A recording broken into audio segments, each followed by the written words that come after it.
ഇന്ത്യയോട് ആരെടുത്താലും പാകിസ്ഥാൻ വല്ലാത്ത വെപ്രാളവും ഭയവും ഒക്കെയാണ്. കാരണം ഇന്ത്യയോട് ആരെങ്കിലും അടുത്താൽ അവരൊക്കെ പാകിസ്ഥാനെതിരെ നിൽക്കില്ലേ എന്നുള്ള ഒരു ഭയം ഇപ്പോൾ പാകിസ്ഥാനുണ്ട് എന്നുള്ളതാണ്. അപ്പോൾ ഇപ്പം താലിബാനെ കുറിച്ച് നമുക്ക് എല്ലാവർക്കും അറിയാം. താലിബാന്റെ ഒരു വിസ്മയത്തെ കുറിച്ചൊക്കെ ഇവിടുത്തെ സുഡാപ്പി ചാനലുകൾ അഹോരാത്രം പൊഴുത്തിയതാണ്. പക്ഷെ ഇപ്പൊ ഇന്ത്യയുമായുള്ള അടുപ്പം കാരണം ഇപ്പോൾ അത്രത്തോളം വിസ്മയം താലിബാൻ ഇല്ല എന്നാണ് ഇവിടുത്തെ സുഡാപ്പി ചാനൽ പറയുന്നത്. അതുകൊണ്ട് ഇപ്പോ അവരെ പോഴ്ത്താറില്ല, കാരണം അവർക്ക് ഇന്ത്യയുമായി നല്ല അടുത്ത ബന്ധമാണ്. അപ്പോ ആ ബന്ധം ഉള്ളതുകൊണ്ട് ഇന്ത്യയുമായി അവർ ശത്രുവായിരുന്നെങ്കിൽ ഇപ്പോ വലിയ തരത്തിൽ ഈ വാർത്ത, നമ്മൾ പറയാൻ പോകുന്ന വാർത്ത അടക്കം ഇന്ന് ഭയങ്കരമായ തരത്തിൽ വേണമെങ്കിൽ ഇന്ത്യയാണ് എന്നൊക്കെ പറഞ്ഞുകൊണ്ട് വലിയ വിസ്മയം അവർ ചാനലിൽ തീർത്തരാം. പക്ഷെ എന്തോ ഇപ്പൊ ഇന്ത്യയുമായി താലിബാന് അല്ലെങ്കിൽ അഫ്ഗാനിസ്ഥാന് നല്ല ബന്ധമുള്ളത് കൊണ്ട് അത് പറയുന്നില്ല എന്നുള്ളതാണ്.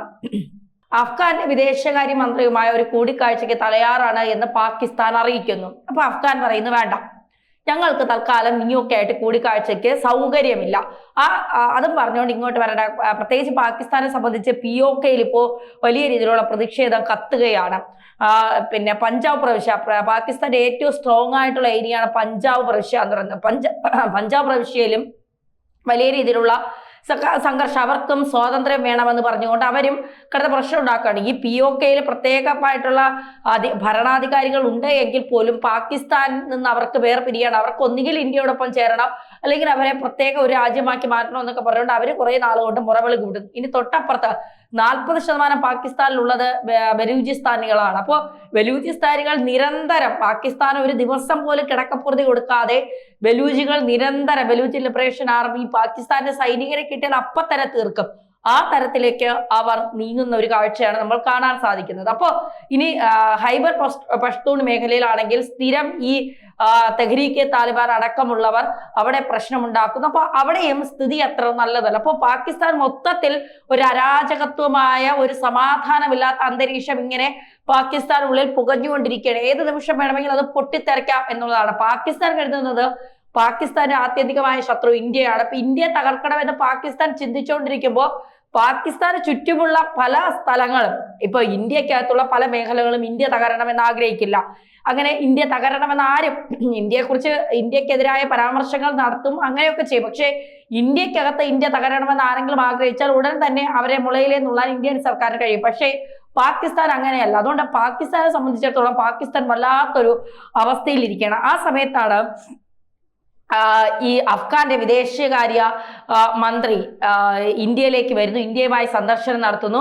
നമ്മുടെ വിദേശകാര്യമന്ത്രി S ജയശങ്കറുമായി കൂടിക്കാഴ്ച നടത്തി കൂടുതൽ കാര്യങ്ങൾ, നയതന്ത്രപരമായ കൂടുതൽ ബന്ധങ്ങൾ ഇന്ത്യയും പാകിസ്ഥാനും തമ്മിൽ ഉണ്ടാക്കാനുള്ള ചില ചർച്ചകൾക്കൊക്കെ അവർ തുടക്കമിടുന്നു എന്നൊക്കെയുള്ള വാർത്തകൾ പുറത്തു വരുന്നുണ്ട്. അപ്പോൾ ഇതിൻ്റെയൊക്കെ അടിസ്ഥാനത്തിൽ അതായത് അവരെ നമ്മുടെ ഇന്ത്യയുമായി 2021 അധികാരം പിടിച്ചെടുത്തതിന് ശേഷം താലിബാൻ രാജ്യത്തെ ഏറ്റവും ഉയർന്ന തല സന്ദർശനമാണ് ഇന്ത്യയിൽ നടത്തുന്നത്. 8 ദിവസത്തെ സന്ദർശനത്തിനിടെ ഇന്ത്യയുടെ വിദേശകാര്യമന്ത്രി S ജയശങ്കറുമായും മറ്റു ഉദ്യോഗസ്ഥരുമായും നയതന്ത്ര, വ്യാപാര, സാമ്പത്തിക ബന്ധങ്ങളെ കുറിച്ച് ഈ താലിബാന്റെ ഉന്നത നേതാവ് മുത്താക്കി സംസാരിക്കുമെന്നാണ് പറയുന്നത്.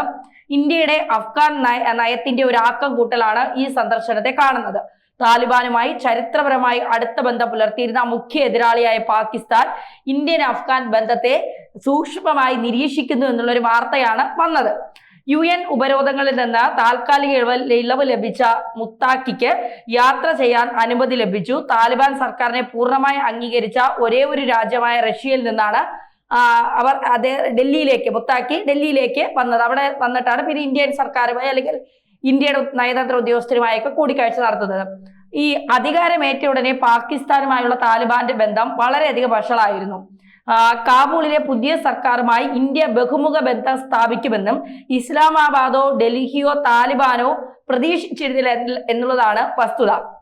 അപ്പോ താലിബാൻ അധികാരത്തിൽ നിന്ന് പുറത്താക്കിയ പാശ്ചാത്യ പിന്തുണയുള്ള അഫ്ഗാൻ സർക്കാരിനെ ഡൽഹി, അതായത് നമ്മുടെ ഇന്ത്യ പിന്തുണച്ചിരുന്നു. ഈ സന്ദർശനം ഇരുവശത്തുമുള്ള പ്രായോഗികതയും യഥാർത്ഥ രാഷ്ട്രീയവും പ്രകടമാക്കുന്നു. നയതന്ത്ര, രാഷ്ട്രീയ, വ്യാപാര ബന്ധങ്ങൾ മെച്ചപ്പെടുത്തുന്നതിന്റെ ഗൗരവമേറിയ ചർച്ചയാണ് നടക്കുന്നത്. അപ്പോൾ സ്വാഭാവികമായും അഫ്ഗാനെ അവരുടെ ചില രീതിയിലുള്ള അവരുടെ ബന്ധങ്ങൾ, അവരുടെ ഭീകരവാദ പ്രവർത്തനങ്ങളെയൊന്നും നമ്മൾ അനുകൂലിക്കുന്നില്ല. പക്ഷെ അവരുമായുള്ള ചില അവരിപ്പോ അവരുടേതായ അവരുടേതായ ഒരു രാജ്യം കെട്ടിപ്പടുക്കുന്നതിനും അവരുടേതായ ഇപ്പോൾ അവർക്ക് ഇന്റർനെറ്റ് ഒക്കെ വിച്ഛേദിച്ചുകൊണ്ട് അവരുടെ രാജ്യത്ത് വലിയ വിസ്മയം ഒക്കെ തീർക്കുന്നുണ്ട്. പക്ഷെ അതൊന്നും ഇന്ത്യ, അത് അവരുടെ ആഭ്യന്തര കാര്യമാണ്. അതിലൊന്നും ഇന്ത്യ വലിയ പിന്നെ എന്താ പറയുക ഇടപെടൽ നടത്താതെ ഇന്ത്യയുമായുള്ള നയതന്ത്ര ബന്ധത്തിൽ എന്തൊക്കെ ചെയ്യാൻ കഴിയുമെന്നുള്ളത് അനുസരിച്ചാണ് ഇന്ത്യ മുന്നോട്ട് വന്നത്. ഇത് കണ്ട പാകിസ്ഥാന് വല്ലാതെ കാലിളകി. അപ്പൊ ഞങ്ങളെ വിളിച്ചിട്ട് സംസാരിക്കാൻ വരാൻ നിനക്ക് സമയമില്ല, ഇവിടെ നിന്ന് റഷ്യ പോയിട്ട് റഷ്യ വഴി ഇന്ത്യയിലേക്ക് പോകാൻ നിനക്ക് സമയമുണ്ട്, അങ്ങനെയാണെങ്കിൽ ഞങ്ങൾ ഇപ്പൊ കാണിച്ചു തരാമെന്ന് പറഞ്ഞിട്ട് ഈ പിന്നെ എന്താ പറയുക കാബൂളിൽ, അതായത് അഫ്ഗാൻ തലസ്ഥാനമായ കാബൂളിൽ ഇവര് വ്യോമാക്രമണം നടത്തി. വ്യോമാക്രമണം എന്ന് പറയുന്നത് ചറുപറ ബോംബുകൾ പൊട്ടുന്നത് പോലെയുള്ള വലിയ രീതിയിലുള്ള ബോംബാക്രമണം. അതായത് കാബൂളിലെ ഡിസ്ട്രിക്ട് 8 ഈ വ്യോമാക്രമണം നടന്നത് എന്നാണ് പറയുന്നത്. അപ്പോ വാളപായം ഇല്ല എന്ന് പറയുന്നുണ്ട്. പക്ഷേ നൂർവാലി മഹൂദ്, അതായത് തെഹരീക്കെ താലിബാന്റെ ഒരു ഉന്നത നേതാവായ നൂർവാലി മഹൂദ് മരണപ്പെട്ടു എന്നും പറയുന്നുണ്ട്. പിന്നെ സ്ഥിരീകരിക്കാത്ത കുറെ റിപ്പോർട്ടുകൾ വരുന്നുണ്ട്. അപ്പൊ നമ്മൾ അത്തരം റിപ്പോർട്ടുകൾ ഇരുന്ന് പറഞ്ഞാൽ അമ്മായി രാവിലെ വന്ന് തുടങ്ങിയിട്ടുണ്ടോ? കാരണം ഈ അമ്മായി എന്നൊക്കെ വിളിക്കുന്നവന്മാരൊക്കെ ചെറുപ്പക്കാരമാണല്ലോ. അപ്പൊ ആരെ എന്തും പറയാം എന്നുള്ളത്. ഇപ്പൊ എന്നെ അമ്മായി എന്ന് വിളിച്ചാലും എനിക്ക് വലിയ സങ്കടമൊന്നും തോന്നാറില്ല. കാരണം നിന്റെയൊക്കെ ചെലവിലല്ല ഞാൻ കഴിയുന്നത് എന്നുള്ളത് കൊണ്ട് എനിക്കതിൽ പ്രത്യേകിച്ച് പ്രശ്നങ്ങളൊന്നും തോന്നാറില്ല. പിന്നെ കാണുന്നതിനൊക്കെ ഞാൻ നന്നായിട്ട് മറുപടിയും കൊടുക്കുന്നുണ്ട്, അതുകൊണ്ട് എനിക്ക് പ്രശ്നമില്ല. ഇനി അമ്മായി ഉണ്ടാക്കിയ ന്യൂസ് ഒന്നും അല്ല ഇത് റിപ്പബ്ലിക് ഒക്കെ എടുത്തു നോക്കിയാൽ, അതായത് നീയൊക്കെ ഇന്ന് വരെ കാണാത്ത ഇന്റർനാഷണൽ ചാനലുകൾ അതെടുത്ത് നോക്കിയാൽ കാണാൻ കഴിയും ഈ വാർത്ത വന്നിട്ടുണ്ട് എന്നുള്ളത്. അപ്പോ ഇവിടെ കാബൂളിൽ പാകിസ്ഥാൻ വ്യോമാക്രമണം നടത്തി. അപ്പോൾ വലിയ രീതിയിലുള്ള നാശനഷ്ടങ്ങൾ അവർക്കുണ്ടായി എന്നാണ് പറയുന്നത്. പക്ഷേ അവിടുത്തെ നേതാക്കൾ പറയുന്നു ആശങ്കപ്പെടേണ്ട കാര്യമൊന്നുമില്ല, ജനങ്ങൾ പരിഭ്രാന്തരാകേണ്ട കാര്യമൊന്നുമില്ല, നമ്മൾക്ക് ബുദ്ധിമുട്ടുണ്ടാക്കുന്ന ഒന്നും സംഭവിച്ചിട്ടില്ല എന്നാണ് അവർ പറയുന്നത്. പക്ഷേ ഇവിടുത്തെ ഏറ്റവും വലിയ പ്രശ്നം തെഹരീക്കെ താലിബാൻ എന്ന് പറയുന്ന ഈ തെഹരീക്കെ താലിബാൻ അതൊരു പ്രത്യേക ഈ എന്താ പറയുക ഭീകരവാദത്തെ പോലെ തന്നെ പ്രവർത്തിക്കുന്ന ഒരു വിഭാഗമാണ്. ഇവർക്കൊരു പ്രശ്നമുണ്ട്. ഇവരുടെ രാജ്യത്തെ അടിച്ചാൽ നമ്മുടെ രാജ്യം തിരിച്ചടിക്കാൻ കാത്തിരിക്കുന്നത് പോലെ ഇവർ കാത്തിരിക്കില്ല.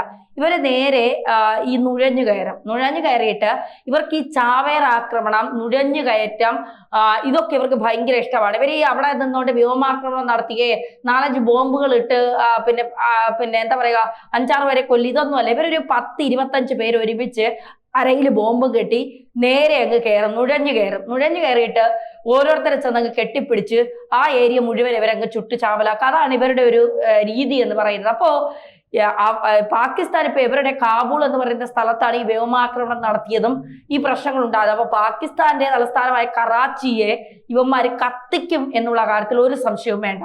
കത്തിക്കും എന്ന് പറഞ്ഞാൽ അവന്മാർ കത്തിച്ചിരിക്കും എന്നുള്ളതാണ് യാഥാർത്ഥ്യം. നമ്മൾ ഓപ്പറേഷൻ സിന്ദൂർ 2.0 നമ്മൾ എങ്ങനെയാണ് ബഹിരാകാശത്ത് നിന്ന് വരെ ഇന്ത്യ ഇനി അടിക്കത്തക്ക രീതിയിൽ, അതായത് ആദ്യമായി മനുഷ്യരാശിയുടെ ആദ്യ ബഹിരാകാശത്ത് നിന്നുള്ള ആക്രമണം ഇന്ത്യയുടേതായിരിക്കും എന്നുള്ള ചില റിപ്പോർട്ടുകൾ വരുന്നുണ്ട്. അപ്പൊ അതുപോലെ അത്തരത്തിൽ ഇന്ത്യ വലിയ രീതിയിൽ പോകുന്നുണ്ട്. ഇപ്പൊ പാകിസ്ഥാന്റെ കയ്യിൽ F-16 ഉണ്ട്, പിന്നെ ഈ റഫേലിനെ വരെ തടുക്കാൻ കഴിയുന്ന അംബ്രാൻ റോക്കറ്റ് ഉണ്ട്. ഈ അമേരിക്കയുടെ ഇവന്മാർക്ക് ഇതൊക്കെ നൽകുന്നത്. പിന്നെ ഇവന്മാരെ 13 എയർബേസുകൾ ഇന്ത്യ തല്ലി തകർത്ത് തരിപ്പണമാക്കിയത് ഇവന്മാരിനി അണ്ടർഗ്രൗണ്ട് പണിയാണ് ചെയ്യുന്നത്. അണ്ടർഗ്രൗണ്ടിലൂടെ ഇവന്മാരിനി ഈ പിന്നെ താവളങ്ങൾ ഉണ്ടാക്കാൻ, കാരണം ഇറാനൊക്കെ അണ്ടർഗ്രൗണ്ടിലാണ് ഇവന്മാരുടെ ആണവ കേന്ദ്രങ്ങൾ ഉണ്ടാക്കി വെച്ചിരിക്കുന്നത്.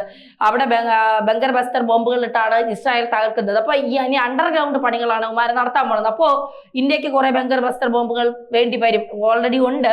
അത് മിക്കവാറും ഇന്ത്യ കുറച്ച് കൂടുതൽ വാങ്ങിച്ചു വയ്ക്കും, കാരണം ഇനി അണ്ടർഗ്രൗണ്ടിൽ കൂടിയാണ് ഇവന്മാർ പണിയാൻ പോകുന്നത്. അപ്പൊ ആ അണ്ടർഗ്രൗണ്ട് പണി തീർക്കണമെങ്കിൽ ഇന്ത്യയുടെ കയ്യിലും അത് വേണം. അപ്പോ യുവമാരെ മൊത്തത്തിൽ യുവമാര് ഈ പിന്നെ എന്താ പറയുക കളിച്ചത് വിസ്മയമായ പിന്നെ താലിബാനോടാണ് എന്നുള്ളത് ഉമ്മാർ മറന്നു. ഇനി കറാച്ചി കത്തിക്കുന്നത് വരെ ഉമ്മാർക്ക് താലിബാന് സമാധാനമില്ല എന്നുള്ളതാണ്. ഇന്ത്യക്ക് പ്രശ്നമുണ്ടായാൽ പിന്നെ സഹായിക്കാൻ താലിബാൻ ഓടിയെത്തും, പക്ഷെ പാകിസ്ഥാന് പ്രശ്നമുണ്ടായാൽ തൊട്ടടുത്ത് കിടക്കുന്ന താലിബാൻ എത്തില്ല എന്നുള്ളത് ഇതോടുകൂടി മനസ്സിലായി. കാരണം ഇന്ത്യയും താലിബാനും അഫ്ഗാനും തമ്മിലുള്ള ഒരു ബന്ധം ഉമ്മാരെ വല്ലാതെ അങ്ങ് അസ്വസ്ഥരാക്കി, ഉമ്മാർക്ക് ഭ്രാന്ത് പിടിച്ചതുപോലെ ഇവന്മാര് നേരെ കയറി ഇപ്പോ ഇവിടെ അടിക്കാൻ പോവുക. പിന്നെ അഫ്ഗാനെ അടിച്ചതിന് ശേഷമാണ് മനസ്സിലായത് പെണ്ണ് പടച്ചോനെ ഇവനെയൊക്കെ അടിച്ച നാളെ ഇവന്റെയൊക്കെ അടുത്തുനിന്ന് കിട്ടാൻ പോകുന്നത് 8ന്റെ അല്ലെ 28ന്റെ അല്ലെ 58ന്റെ അല്ലെ 108ന്റെ പണിയായിരിക്കും. എന്തായാലും ദേ കിട്ടാൻ പോവുകയാണ്. കറാച്ചി നിന്ന് കത്തുന്നത് അധികം വൈകാതെ തന്നെ ഈ പിന്നെ എന്താ പറയുക പിന്നെ സന്തോഷം കൊണ്ട് ആറാടുന്ന കുറെ എണ്ണം ഉണ്ടല്ലോ. ഇതിന്റെ താഴെ ഇനിയിപ്പോ എന്നെ തെറി വിളിച്ചോണ്ട് കുറെ എണ്ണം വരുമല്ലോ. അപ്പൊ അതിനൊക്കെ കാണിക്കാം. പിന്നെ ഈ വാർത്ത വന്നതിന്റെ റിപ്പോർട്ട് കൂടി ഞാൻ കാണിക്കുന്നുണ്ട് കേട്ടോ.